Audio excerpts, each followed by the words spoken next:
जय Jagannath good morning समस्त को मु सस्मिता वेलकम करुँची मोर first mini blog hostel life प्रथम तो मोर मॉर्निंग आरंभ हो जाता सकाल 6 रु उठी भगवान को स्मरण करी भूमि को प्रणाम करी मु आरंभ कर देती मोर आज शुभ दिन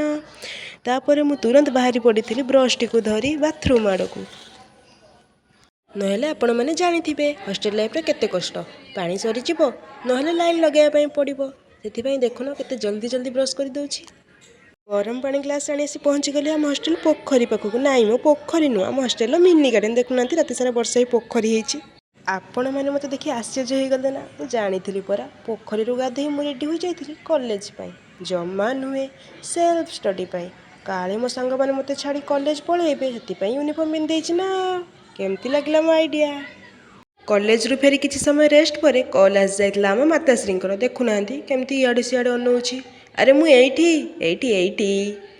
देखुना तथापि अनौनी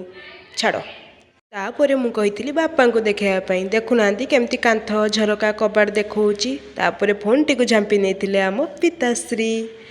तांको सह कथा होला परे मु मोर मिनी ब्लॉग टी को एंड करुछि। Thank you love you all जय जगन्नाथ।